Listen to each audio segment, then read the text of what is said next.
Hey, hey y'all. Welcome to a special edition of Fig Buck Chronicles. A couple years ago, I took my truck all apart and repainted it. It was really an emotional thing. I've owned my truck now from as of this date for 40 years, and so this was like the 35 year makeover. And shortly after this, I lost my business and my house and pretty much everything, but I managed to hang on to the truck, which is a good thing because it's kind of an emotional attachment that I have to it. It's not logical, rational. I don't know why. I just dig it. I've had it forever, and I've had a bunch of other vehicles, and they didn't mean anything to me, but somehow this does, even though it's just a hunk of metal. So, here was a few months before fun was completely canceled for me. One of the best things that's happened to me was running into Mike Klotz. Mike Klotz had figured out a way to put caliper brackets, and here he is installing his signature Klotz Midnight Performance, the Blue Hand Special caliper brackets. And yeah, man, the truck handles like a dream now. It's like a little hot rod, the little hot rod that I always dreamed of. I'm so grateful to Mike. So here's my old lady Vicky and her aunt Pinky, her mother's sister. And this is up in Washington State, out in the boonies. And there's Vicky with her nephew and her brothers and sisters and her and Pinky's children. And again, here's Vicky and Pinky's husband, Uncle Joe. Uncle Joe and Pinky host this reunion every couple of years of all the kids and the parents and everybody, closely and distantly related to the family. This is Pinky's great granddaughter.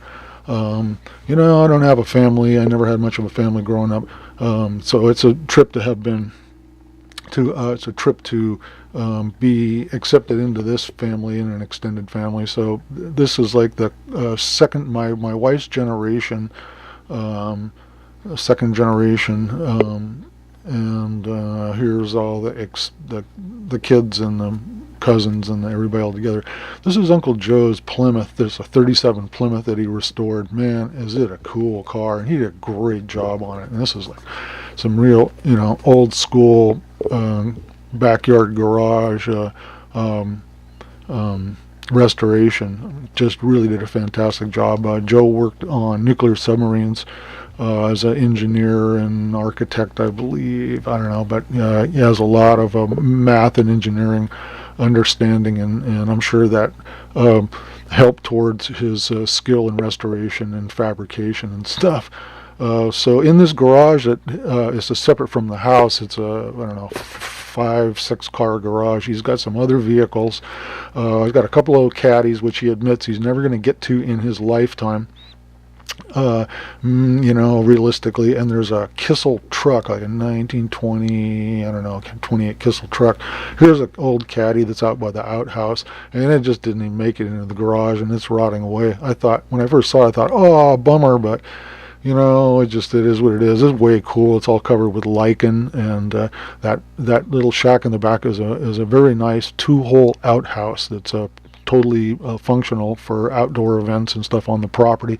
They have quite a few acres, and so I just think it's so cool that nature is reclaiming this caddy.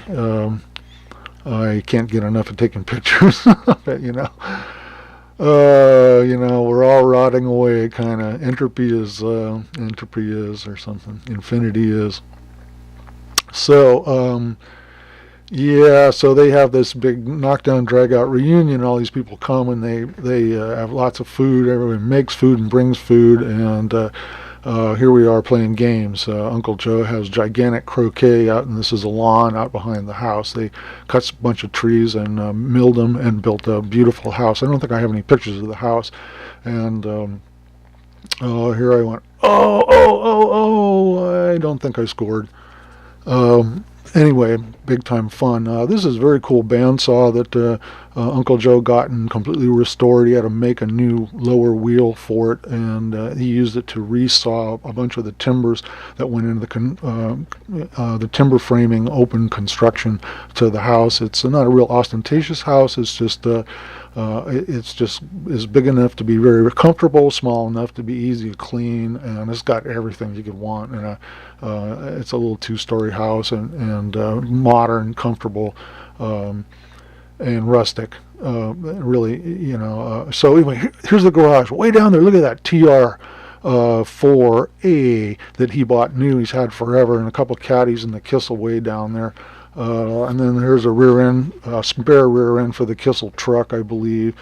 This is a church that was way down on the property, and they picked it up and they dragged it up about a half a mile and set it down a few years ago. And it's all original except it's missing its bell tower, but it's all original, all kept up inside. It's just beautiful period church. And here is a wood shed and garden tractor shed, and so some of the lumber that he milled on the property was some curly maple, and so that's my wife's Honda, and he gave me some flitches of curly maple. Here's the Kissel truck. He don't think he's going to get to this one either. Realistically, in his lifetime, he's got other projects. Here is his Kissel Speedster. I think this is a 1927 Kissel Speedster that's in his shop. This shop is underneath the garage. Directly above this is the kitchen. And, he's going slowly on this, but man, is he doing a fantastic job. He's got all the tools. He's been, his shop has been down here for quite a few years, and he's been obviously working on cars for a long time. There's the running gear and chassis and everything.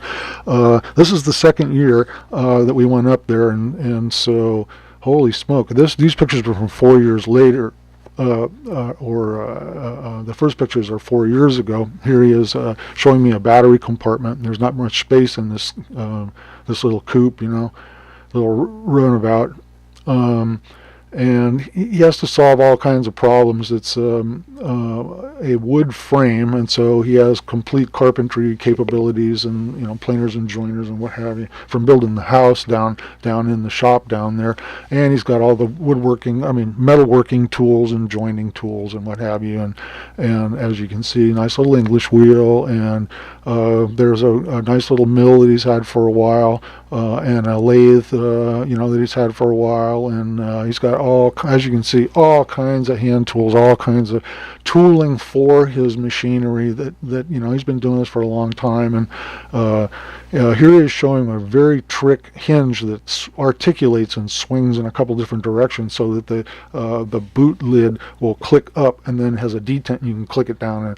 And here's here's the picture of the dash. You can see how meticulous old Joe is about doing all this, and how much heart he has to pull off projects like this. Here's me in the shop. This was in the days before fun was canceled. You hear me playing my horn at night. And little did I know that I would be committing financial suicide in a couple more months and just economically go poof. So what I did is I took some of that curly maple and I cut flitches and joined it in a book match. And here's an old Cadillac horn button and ring that I've had forever. I don't know where I got it. I've had it for a long time. I think in it probably 50s, maybe 53, 54 Caddy. I don't know. He didn't know either. So I mounted it up on kind of a presentation board for him to hang in his shop, and I thought he'd appreciate it. And yeah, he really did. So the second year when we went up there, I had something to bring. Here is a gas-powered washing machine that he restored. One of his side. Okay, now here is a gear housing, a worm drive gear housing. The one on the right failed, the black one failed, and here is the new one that he cast. It's for the generator and the distributor. They run off a common drive, and so he had to machine all the gears, again, worm drive gears.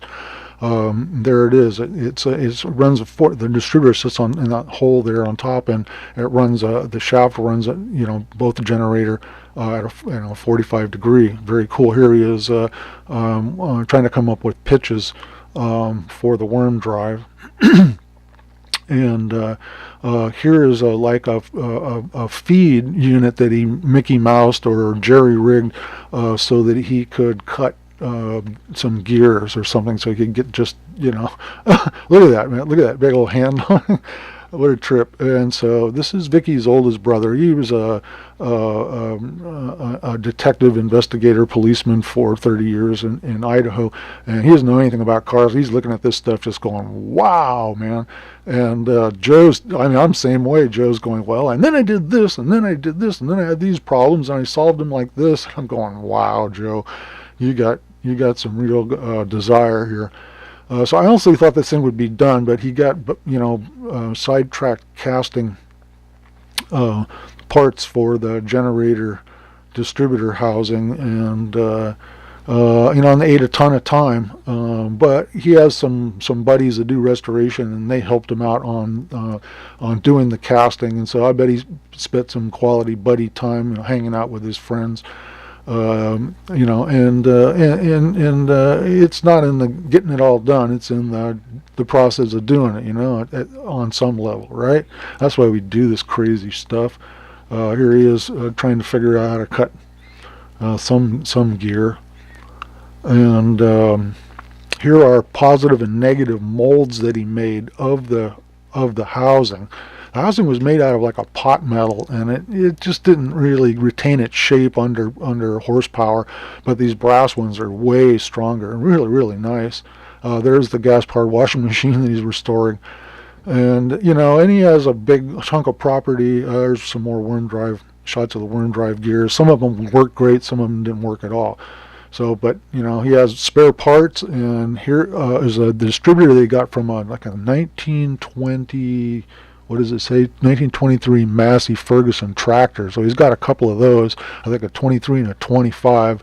I can't remember the brand. There's a distributor. Delco Remy. Yeah, from a tractor. Anyway, here's my faux stepson, Max, and Uncle Joe's taking everybody for a ride around the property.